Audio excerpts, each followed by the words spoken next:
24 hours after the massive industrial fire in Clinton Township, there is tragedy in the aftermath.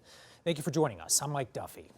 The building that burned to the ground launched debris blamed for the death of a teenager who was watching the spectacle from a quarter of a mile away. It sounded like a war zone as gas canisters just kept exploding. Officials say they should not have been stored there. Now, some of the fallout landed a couple miles away from ground zero. 7 Action News reporter Ruta Olsenaida is back at the scene tonight with a search for answers. Ruta?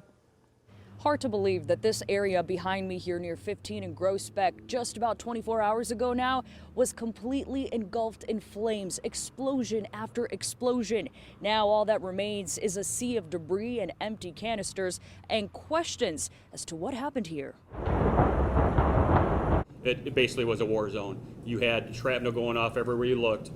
So if you're standing outside, you're wondering, when's the next piece coming at my way? When's it going to hit us? Clinton Township Fire Chief Tim Duncan and other city officials updating the community Tuesday on the massive industrial fire and hundreds of explosions that rocked Clinton Township Monday just after 9 p.m. Residents living miles away hearing the booms and not knowing what to think. We got fireworks going on, and there's like this orange fireball over the trees. And all of a sudden you can just see boom, boom, boom. All that remains now is debris of what was raining down on residents with each explosion. Canisters weighing up to 15 pounds filled with butane and nitrous oxide, some sort of pocket knives, and shrapnel.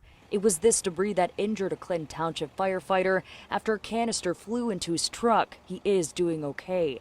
However, a 19-year-old who was observing the explosion nearby has passed away. It could have been way more catastrophic than what it was. This was just destruction. Officials now confirm the building that exploded is home to companies called GOO and Select Distributors. They supply products for liquor stores, vapes, and more. 4 workers were filling online orders at the time of the incident and all got out safe. But why all these canisters were stored here remains a big question. We know that they were not allowed to have these canisters. They were not permitted to have them in this building. They were illegally in that building. Cleanup efforts and the police investigation continued Tuesday as pockets of smoke could still be seen coming from the building and canisters still going off. And we encourage, again, people not to go out looking for these for souvenirs. This is not a game. These things are dangerous.